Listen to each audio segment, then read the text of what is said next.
Jalaluddin Rumi ini diminta oleh gurunya, wahai Rumi, tolong malam ini belikan saya arak, khamr. Wah, itu Rumi, wah gimana sih kok beli khamr ini? Tidak apa-apa. Rumi mikirnya bukan hanya itu. Kalau saya beli khamr nanti lewat di tempatnya orang-orang rame itu loh. Kalau saya ketahuan beli khamr, wong saya ini sudah terlanjur dianggap tokoh, masyhur, masa beli khamr? Tapi Syekh Syamsul Tabriz tetap cepet, kamu beli khamr, saya baru pingin banget ini. Akhirnya beneran ya, karena perintahnya gurunya, Jalaluddin Rumi beneran beli khamr. Ternyata bener, wong itu tempat rame, orang pada tahu. Begitu orang pada tahu, pada teriak, wah ini loh, tokoh besar Maulana Jalaluddin Rumi ternyata beli khamr. Kalau hari ini langsung viral itu. Langsung semua orang rame ribut. Wah itu gemeteran itu. Saya Jalaluddin Rumi itu malah Jalaluddin. Akhirnya gurunya datang waktu orang teriak-teriak rame, dia bilang, kalian salah, dia tidak beli khamr, dia cuma beli air putih kok. Kalau tidak percaya cek saja. Nah, begitu dicek ternyata benar. Tadi beli khamr tapi sekarang jadi air putih. Itu kalau dalam tasawuf namanya karomah untuk para wali. Air khamr jadi air putih. Sebenarnya Syekh Syamsul Tabriz ingin ngajari Jalaluddin Rumi, wahai Jalaluddin Rumi, ngapain kamu membanggakan popularitas, membanggakan nama besar? Seperti itu loh masyarakat. Kamu memberi kemanfaatan sebanyak itu hanya karena satu kepleset kecil, kamu tiba-tiba namamu jatuh, dibenci orang sanegoro. Maka jangan tergantung popularitas. Lakukan saja yang menurutmu baik. Padahal kan kalau diceritakan apa adanya kan,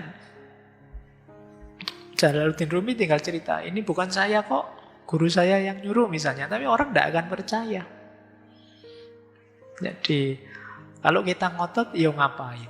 Ngotot pun orang tidak akan percaya. Karena orang melihat faktanya, saya lihat sendiri kok, videonya ada misalnya.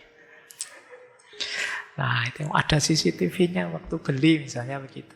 Tapi ini sebenarnya pelajaran dari gurunya pada Rumi.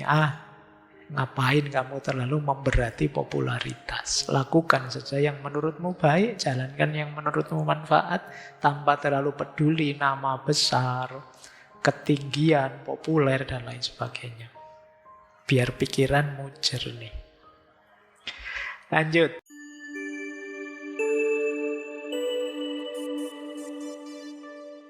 Assalamualaikum warahmatullahi wabarakatuh. Baik, bismillah teman-teman, mari kita lanjutkan ngaji kita. Saya awali dari sini. Ini kita pahami dulu ya unsur-unsurnya. Jadi, apa bedanya benci dan rindu? Kalau rindu itu bergerak menuju. Kalau benci bergerak menjauh.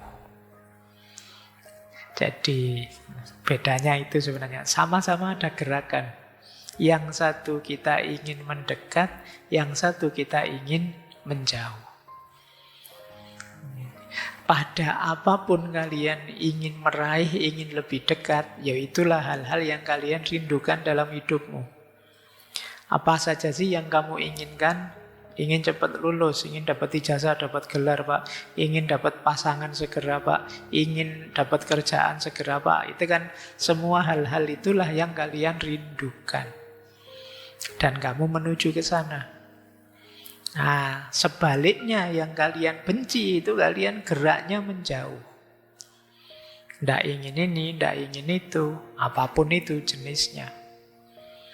Maka kalau dirinci variabelnya, kerinduan itu, ini kalau dalam filsafat Islam ya, komponennya 3. Yang pertama hanin, yang kedua syauk, yang ketiga roja.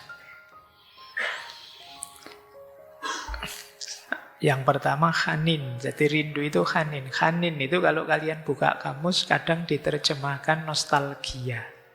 Jadi khanin itu sesuatu yang berjarak dengan kita tapi sangat kita inginkan. Nah, kita kadang menyebutnya nostalgia. Kalau syauq itu hati yang sudah terdorong untuk mendekat pada yang diinginkan, itu syauq. Dan yang ketiga ada roja.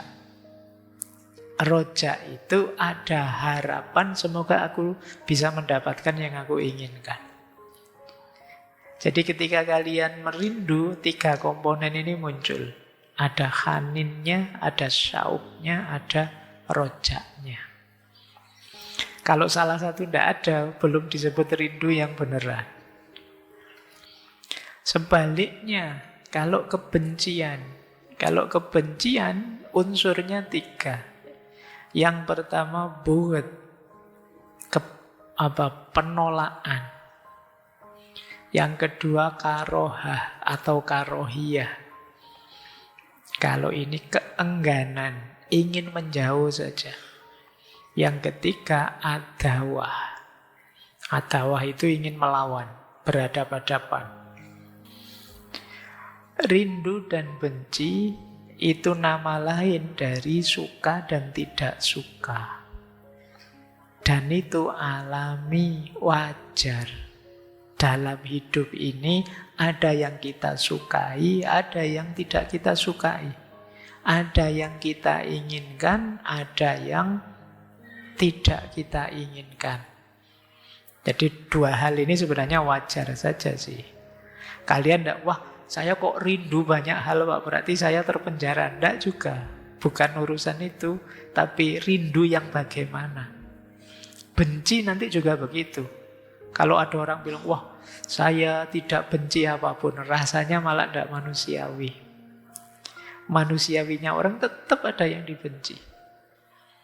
Kan ada itu yang pakai kalimat puitis, saya tidak membenci apapun. Satu-satunya yang saya benci adalah kebencian itu sendiri. Itu baca puisi sajalah itu. Kita anggap begitu ya. Manusia itu normalnya ada yang dibenci, ada yang disukai. Wajar, tidak apa-apa. Kalian tidak perlu harus merasa, wah saya bukan manusia kok saya benci. Tidak. Atau saya kok mencintai atau suka dengan sesuatu sedalam ini, tidak apa-apa. Bagian dari natur kita yang oleh Allah diberi rasa. Nah, cuma yang sering jadi masalah kita salah kelola. Kita ngaturnya keliru. Sehingga kerinduan menjajah kita. Sehingga kebencian nyetir hidup kita. Jadi ini nanti urusan dijajah tidak dijajah itu sebenarnya kuncinya kita yang mengendalikan atau kita yang dikendalikan. Kita yang mengendalikan rasa suka tidak suka atau kita yang dikendalikan oleh rasa suka dan tidak suka. Problemnya di situ. Ayo kita lihat satu-satu. Kita awali dari kerinduan ya. Rindu yang bagaimana sih yang memenjara itu? Pertama, kerinduan yang menjajah jiwa adalah kerinduan yang membuat jiwa kita hidup di masa lalu. Kita di sini saat ini, tapi hati kita, pikiran kita tidak di sini, tapi di sana. Kalau itu dari masa lalu, ya adanya di masa lalu. Kita merindukan orang, rumah, masa muda, kejayaan dulu, situasi waktu kita kecil, kehidupan dulu yang kita miliki. Efeknya apa? Masa lalu mengambil alih masa kini. Tubuh kita hidup hari ini, tapi jiwa kita sudah pulang ke kemarin. Nah ini berarti sudah mulai tidak sehat. Pak, tapi kan masa lalu itu penting Pak. Untuk kita belajar, ngambil makna. bagian dari hidup kita? Iya. Masa lalu penting karena dari masa lalu kita bisa mengambil banyak pelajaran. Kenangan nostalgia masa lalu juga indah. Tapi kita hidup di masa kini. Masa lalu kita hormati, iya. Tapi masa lalu hanya pengalaman dan pelajaran yang kita ambil, bukan merebut masa kini. Jadi rindu yang berlebihan pada masa lalu menunjukkan kita belum selesai dengan masa lalu. Padahal masa lalunya sudah lewat. Ini yang sering menjajah pikiran kita. Ya memang nostalgia itu asik. Kenangan dengan mantan itu ya luar biasa. Tapi kan kita hidup sekarang. Jadi kita hidup hari ini.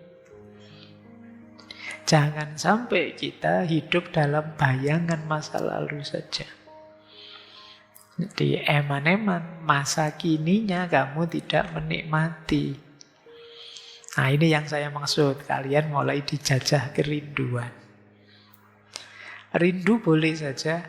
Ingin ya rasanya kembali kayak dulu boleh. Tapi jangan begitu terus.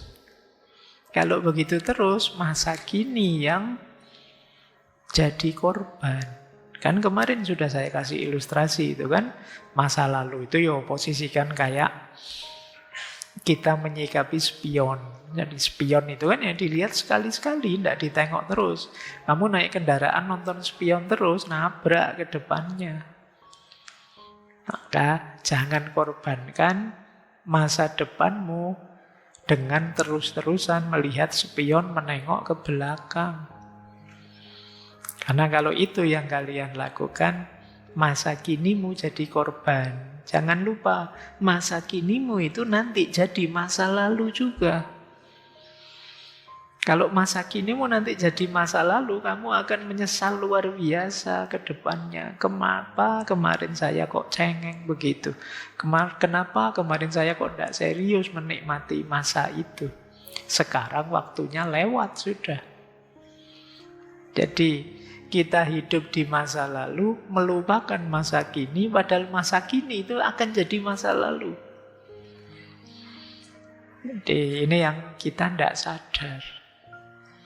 Oke, jadi ciri pertama itu ya, saya tidak tahu sebesar apa kerinduanmu, tapi pastikan tidak mengorbankan hidupmu sekarang dan di sini.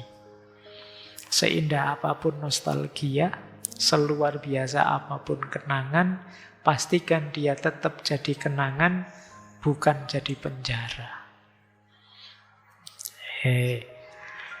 Ayo kita pelajari pelan-pelan. Kedua, apa jenis kerinduan yang menjajah jiwamu? Yaitu kerinduan yang membuat kamu selalu menunda kebahagiaan. Jadi kalau ini biasanya rindu sesuatu yang ingin kamu wujudkan. Kalau tadi kan ke masa lalu. Ini merindukan yang ingin kamu raih di masa depan. Misalnya ya, saya baru akan bahagia kalau IPK saya nanti 3,99. Nanti. Jadi kita selalu hidupnya di nanti. Kalau dia kembali, aku akan bahagia. Jadi sekarang karena dia belum kembali, saya tidak bahagia. Jadi, atau kembali ke masa lalu tapi yang kayak tadi, membuat kita menunda kebahagiaan di masa kini. Aku ingin seperti dulu itu loh. Saya harus bikin yang seperti dulu itu. Jadi kamu tidak bahagia dengan situasi sekarang. Jadi merindukan sesuatu yang di masa lalu. Padahal hari ini situasinya sudah berubah. Atau merindukan sesuatu yang belum dimiliki. Ini mungkin bagian dari materi filsafat kebahagiaan. Banyak orang yang tidak mau bahagia dulu karena dia punya syarat macam-macam sesuai yang dia inginkan, sesuai yang dia rindukan. Ini efeknya sama. mengorbankan masa kini. Jadi bahagia saja syaratnya banyak. Saya baru akan bahagia kalau lulus tercepat terbaik, kemudian setelah itu dapat kerjaan mapan, setelah itu dapat pasangan yang cocok, setelah itu kaya, setelah itu lama. Bisa-bisa tidak ketemu bahagia dalam hidupmu. Wong barang kayak kemarin kita di Ikigai, kita kemarin di filsafat Jepang itu kan, hal kecil saja bisa membuatmu bahagia kok. Ngapain nunggu yang banyak? Ngapain harus syaratnya macam-macam? Kesenangan-kesenangan sederhana pun bisa membuat kita bahagia. Kenapa kita harus bikin syarat sendiri serumit itu? Iya, nanti kalau saya lulus terbaik bahagia. Tapi bukan berarti sekarang belajar sambil ngopi, sambil dengerin musik itu tidak bahagia. Ini juga bahagia kok. Baca buku terus paham itu bukan berarti belum bahagia. Itu juga bahagia kok. Ngapain kalian bikin syarat macam-macam terlalu banyak? Iya, nanti dapat pekerjaan mapan itu bahagia. Tapi seni mencari kerja yang kadang diterima, kadang ditolak itu juga menyenangkan kok. Pengalaman kita tambah kok. Ada banyak hal yang sebenarnya kita itu sudah bahagia, tapi kita sendiri membacanya sebagai belum bahagia.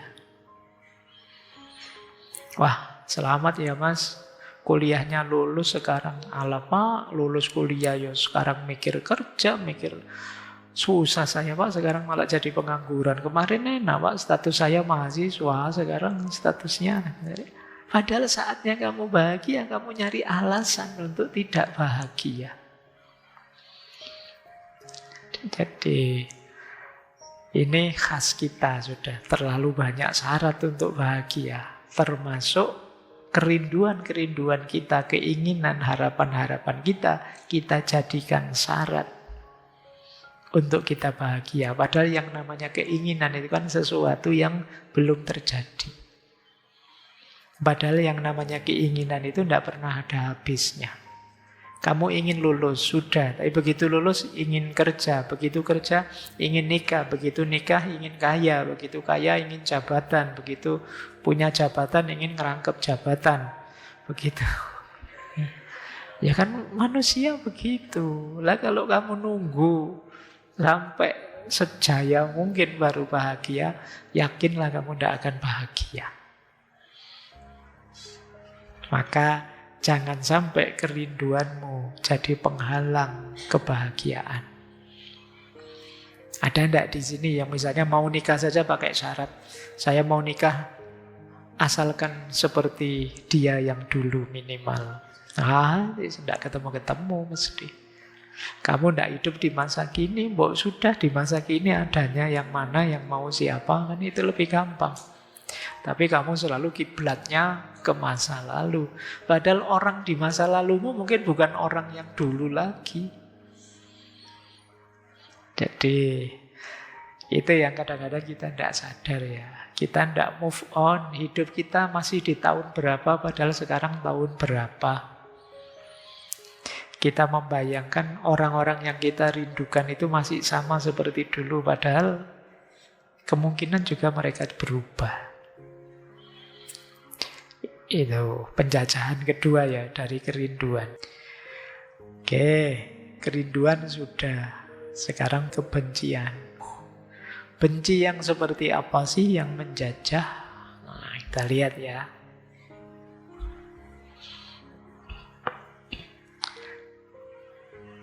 Yang pertama, kebencian yang menjajah adalah kebencian yang membuat masa lalu menguasai masa kini. Jadi kebencian itu kadang kan berawal dari peristiwa lama. Peristiwanya sudah selesai. Kita yang memutar terus, mengulang terus di kepala kita peristiwa itu. Puluhan kali, ratusan kali, ribuan kali. Akibatnya apa? Misalnya ada orang menyakiti kita, maka kita sendiri yang bolak-balik mengulang peristiwa menyakitkan itu di kepala kita. Jadi kita seolah-olah disakiti bolak-balik. Misalnya, ada orang maki-maki kita. Makiannya sudah selesai. Tapi kita yang tersinggung, kita yang marah, begitu pulang, suara cacian dan makian itu kan terngiang-ngiang terus. Kita puter terus tiap hari. Kita rasanya dimaki-maki tiap hari. Ini masalah. Jadi kebencian yang menjajah kita. Oke ya. Wong jangankan yang makian suara, kadang saya itu ada makian dalam bentuk tulisan yang mungkin pernah tak ceritakan itu. Saya teringat-ingat terus. Satu ketika saya sholat Jumat di satu masjid. Nah, depan saya itu ada anak muda pakai kaos. Kaosnya ono tulisannya "Mburiku asu".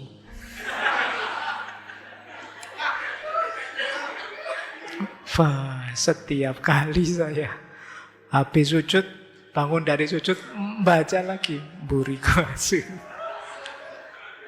Habis idenya. Sudah kayak gitu itu loh, sampai hari ini terngiang-ngiang di kepala saya. Padahal itu dia tidak niat misui saya, tapi ya kaya "Mburiku asu", pelaku mburine. Saya di belakangnya. Itu tidak untuk saya saja. Sampai hari ini saya terbayang-bayang kaosnya. Apalagi kalian dimaki orang dengan kata-kata yang keras. Itu kan mesti di setiap momen kamu putar lagi itu kenangan pahit itu. Dan terus berulang terus. Mungkin puluhan kali, ratusan kali, ribuan kali. Itulah yang namanya terjajah jiwamu oleh kebencian tadi. Jadi orangnya mungkin sudah ketawa-ketawa, tapi kita yang gelisah. Itu memang itu tabiatnya pikiran kita ya. Pikiran kita itu kadang-kadang membawa sesuatu yang tidak harus dibawa, yang harusnya diletakkan saja, tapi menggelisahkan kita terus-menerus. Kan ada cerita yang terkenal sekali dari tradisi Zen Buddhisme itu. Jadi satu ketika ada dua orang biksu mau nyebrang sungai. Kok dilalah ketika mereka berdua mau nyebrang, ada perempuan yang juga mau nyebrang. Terus biksu yang satunya, karena ada perempuan mau nyebrang, ya sudah ayo bareng tak gendong saja gitu. Biksu yang satunya lihat temannya, kok ini perempuan kok digendong, kita ini tidak boleh loh menyentuh perempuan. Pokoknya di sepanjang jalan waktu nyebrang itu pikirannya begitu terus. Ini gimana sih? Masa ada perempuan kok digendong di seberang? Perempuannya diturunkan terus meneruskan perjalanan. Sampai jauh ini biksu yang satunya tadi pikirannya ini tidak beres, teman saya satu ini. Tidak boleh menyentuh perempuan, malah digendong terus begitu. Akhirnya dia tidak kuat ditegur. Mas, sampean gimana sih? Kan tidak boleh kita itu menyentuh perempuan. Kita itu sampean malah digendong tadi. Jawabannya biksu yang satunya apa? Loh, ya perempuan tadi tak gendong sebentar untuk nolong dia nyebrang. Terus sudah saya turunkan di pinggir sungai. Kamu yang bawa terus sampai saat ini. Di kepalamu. Jadi saya sudah menurunkannya sejak tadi. Kamu yang membawanya terus menerus di pikiranmu. Jadi pikiranmu tidak tenang. Jadi itu yang kadang kita lupa ya. Pikiran kita itu tabiatnya begitu. Terpengaruh oleh hal kecil saja, pandangan kita berubah, geser. Kemudian kita ingat-ingat terus. Makanya minggu lalu kita belajar, jangan terlalu mengandalkan popularitas. Dapat apa sih dengan dipuji orang banyak? Wong orang banyak itu bisa saja tiba-tiba balik dari sangat memuji bisa sangat mencaci. Mungkin nanti ngaji filsafat ketika ada saya ngomong apa kepeleset terus dipotong bisa viral terus dari muji-muji terus jadi maki-maki. Jadi itu tabiatnya pikiran. Kan dulu pernah saya ceritakan yang Jalaluddin Rumi dengan gurunya itu ya, Syekh Syamsut Tabriz. Yang satu ketika Jalaluddin Rumi ini diminta oleh gurunya, wahai Rumi, tolong malam ini belikan saya arak khamr. Wah, itu Rumi, wah gimana sih kok beli khamr ini? Tidak apa-apa. Rumi mikirnya bukan hanya itu. Kalau saya beli khamr nanti lewat di tempatnya orang-orang ramai itu loh. Kalau saya ketahuan beli khamr, wong saya ini sudah terlanjur dianggap tokoh, masyhur, masa beli khamr? Tapi Syekh Syamsut Tabriz tetap cepet, kamu beli khamr, saya baru pingin banget ini. Akhirnya beneran ya, karena perintahnya gurunya, Jalaluddin Rumi beneran beli khamr. Ternyata bener, wong itu tempat rame, orang pada tahu. Begitu orang pada tahu, pada teriak, wah ini loh, tokoh besar Maulana Jalaluddin Rumi ternyata beli khamr ya. Kalau hari ini langsung viral itu. Langsung semua orang rame ribut. Wah itu gemeteran itu. Saya Jalaluddin Rumi itu Maulana Jalaluddin Rumi. Akhirnya gurunya datang waktu orang teriak-teriak rame, dia bilang, kalian salah, dia tidak beli khamr, dia cuma beli air putih kok. Kalau tidak percaya cek saja. Nah, begitu dicek ternyata benar. Tadi beli khamr tapi sekarang jadi air putih. Itu kalau dalam tasawuf namanya karomah untuk para wali. Air khamr jadi air putih. Sebenarnya Syekh Syamsut Tabriz ingin ngajari Jalaluddin Rumi, wahai Jalaluddin Rumi, ngapain kamu membanggakan popularitas, membanggakan nama besar? Seperti itu loh masyarakat. Kamu memberi kemanfaatan sebanyak itu hanya karena satu kepleset kecil, kamu tiba-tiba namamu jatuh, dibenci orang sak negara. Maka jangan tergantung popularitas. Lakukan saja yang menurutmu baik. Padahal kan kalau diceritakan apa adanya kan Jalaluddin Rumi tinggal cerita, ini bukan saya kok, guru saya yang nyuruh misalnya, tapi orang tidak akan percaya. Jadi kalau kita ngotot, ya ngapain? Ngotot pun orang tidak akan percaya karena orang melihat faktanya, saya lihat sendiri kok, videonya ada misalnya. Nah itu ada CCTV-nya waktu beli misalnya begitu. Tapi ini sebenarnya pelajaran dari gurunya pada Rumi. Ngapain kamu terlalu memberati popularitas? Lakukan saja yang menurutmu baik, jalankan yang menurutmu manfaat, tanpa terlalu peduli nama besar, ketinggian, populer, dan lain sebagainya.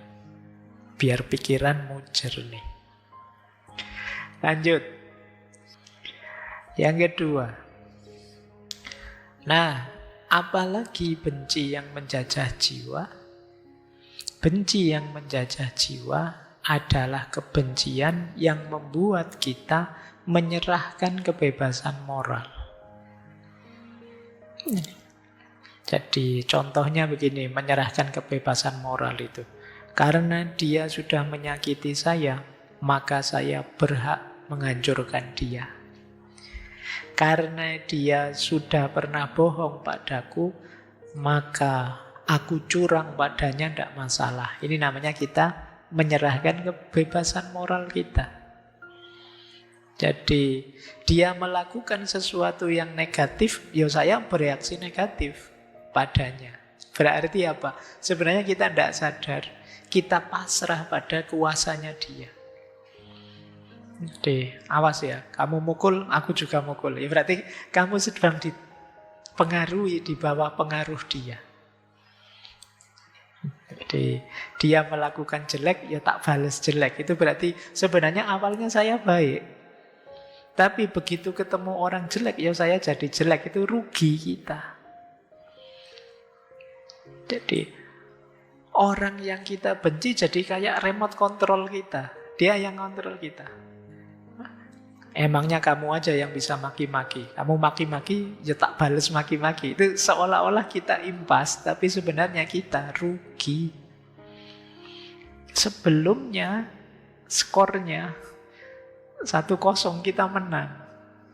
Kita posisinya orang baik, dia posisinya orang jahat yang maki-maki melakukan kejahatan. Tapi begitu kita bales, ya skornya sama. Cuma kita jadi lebih rugi. Mungkin dia memang orang jelek sejak awal. Kita yang semula baik sekarang jadi jelek. Dia marah, kita marah. Dia menyerang, kita menyerang. Dia menghina, kita balas menghina. Sama saja pada akhirnya. Kita sebenarnya disetir oleh dia. Kita merasa, saya melawan Pak, saya membalas Pak. Sebenarnya kita tidak sadar, emosi dan tindakan kita dikendalikan oleh dia. Ini yang dimaksud penjajahan. Itu. Kalau dalam Al-Quran kan ada cerita itu. Putra-putranya Nabi Adam, Qabil dan Habil ketika mau bunuh-bunuhan, kata Qabil, aku akan membunuhmu pasti. Kata Habil, ya kalau engkau menjulurkan tangan untuk membunuhku, aku tidak akan menjulurkan tanganku untuk membunuhmu. Jadi ini ceritanya, akhirnya apa? Habil tidak terpengaruh jadi jahat. Meskipun diancam oleh saudaranya. Nah kalau kita kan kadang, yo kamu jual, aku beli. Nah, kita sering begitu. Seolah-olah kalau begitu sudah fair, posisinya sama. Ya dari sisi kelegaan hati mungkin begitu. Tapi dari sisi defisit, rugi, kalah, sebenarnya kita sudah rugi. Kita semula orang baik-baik, ketemu yang kotor, kita jadi ikut kotor. Eman-eman, kita rugi. Jadi ini termasuk kebencian yang menjajah jiwa. Lanjut. Nanti secara umum, untuk kebencian ini memang lawannya adalah konsep memaafkan. Jadi kebencian dilawan dengan permaafan. Memaafkan itu pertama-tama bukan hadiah untuk yang kita benci. Sudahlah, engkau ku maafkan. Itu seolah-olah kita memberi pada orang lain. Padahal sebenarnya karena kebencian itu bisa jadi penjajah jiwa, memaafkan itu bisa juga bermakna kita sedang merebut kemerdekaan jiwa kita. Sudahlah engkau aku maafkan. Kemarin engkau sibuk sekali di kepalaku, aku maafkan, pergilah. Aku sekarang bebas. Jadi memaknai pemaafan itu tidak sekedar aku mempersembahkan sesuatu padamu yang aku benci. Aku menganugerahi sesuatu padamu yang aku tidak suka. Bisa juga dimaknai aku membebaskan diriku dari dirimu yang selama ini aku benci. Nah, itu ya. Maka solusinya biasanya yang dipakai orang ya memaafkan. Memaafkan tidak sama dengan membenarkan. Ya kalau memang dianggap benar, tidak perlu memaafkan. Jadi memaafkan itu saya tahu engkau salah, itu salah, tapi saya maafkan. Memaafkan juga bukan berarti melupakan. Ya tentu saja saya ingat kemarin kamu nipu saya, kemarin kamu curang padaku, aku ingat. Tapi aku maafkan. Jadi maaf bukan melupakan. Dua hal yang berbeda. Kemudian memaafkan bukan berarti membiarkan kejahatan berulang. Jadi memaafkan itu ya sambil belajar, ini yang kemarin ini salah, keliru, tidak boleh berulang lagi. Tapi yang sudah terjadi saya ikhlaskan, saya relakan. Jadi memaafkan bukan berarti membiarkan kejahatan berulang. Memaafkan itu kita tegaskan bahwa yang kamu lakukan padaku itu jahat. Tapi rasa kecewaku, rasa sakitku tidak aku biarkan menguasai hidup dan masa depanku. Nah ini logika memaafkan yang sehat. Jadi tidak pura-pura sebenarnya salah tak anggap benar saja, atau sudahlah aku lupakan semua, tidak gampang. Jadi tidak sesederhana orang ngomong melupakan itu. Kita masih sehat, tidak amnesia. Tentu saja masih ingat. Tapi bukan berarti saya lupa dengan dosa dan salahmu. Saya ingat sampai detail, saya ingat. Tapi saya memilih memaafkan biar tidak membelenggu jiwaku sambil memperbaiki. Jangan sampai terulang lagi. Ini solusi dari kebencian. Baik, satu lagi, ini bahan refleksi untuk teman-teman. Rindulah secukupnya, bencilah sewajarnya. Cara rindu secukupnya bagaimana? Yang pertama, kalau kalian merindukan sesuatu atau seseorang, akui saja. Jangan disangkal. Kenapa? Rindu yang disangkal akan lebih sulit dikendalikan. Kamu kangen ya? Enggak, kata siapa? Itu lebih sulit mengendalikannya. Kamu enggak ngaku. Lebih susah. Diam-diam tekanan batin karena kangen. Mending diakui saja. Iya, saya sedang rindu. Tapi kan dia sudah milik orang lain, berarti tidak boleh ya. Gitu saja. Diakui, terus diatur. Jadi jangan disangkal. Ini untuk rindu. Yang kedua, jangan terus dikasih makanan, dikasih umpan. Tiap hari lihat fotonya. Terus stalking terus, medsosnya dipantau terus. Atau mikir, membayangkan, seandainya ya, dulu kalau jadi gimana, mikir gitu terus. Itu namanya kamu memberi makanan, memberi umpan terus. Ya semakin dalam, semakin susah keluar. Jadi sewajarnya saja. Teringat, alhamdulillah. Kalau kan sering saya bilang, ada beda antara teringat dengan diingat-ingat. Ini dua hal yang berbeda. Teringat wajar, tapi kalau diingat-ingat berarti memang kamu tidak ingin keluar dari situ. Yang ketiga, bedakan antara rindu pada orangnya dengan rindu pada rasanya. Rasa hati ya, bukan rasa yang lain. Kamu pikiranmu jangan jelek. Jadi kadang yang kita rindukan bukan orangnya, tapi perhatiannya, kenyamanannya, kebersamaan dulu, versi diri dia ketika kita bersamanya. Ini lebih memudahkan kita mengontrol. Nah, menawarkannya lebih gampang. Iya, dia dulu begitu, sekarang sudah tidak begitu lagi. Sekarang pastinya dia berbeda, karena sudah mengalami cerita panjang setelah kita tidak bersama. Kemudian jadikan rindu sebagai pijakan doa, bukan tuntutan. Kalau sedang merindukan seseorang, doakan dia yang baik-baik. Bukan menuntut yang tidak masuk akal. Semoga dia kembali padaku. Semoga pisah dengan pasangannya yang sekarang. Semoga tidak begitu. Itu kamu egois namanya. Doakan yang baik.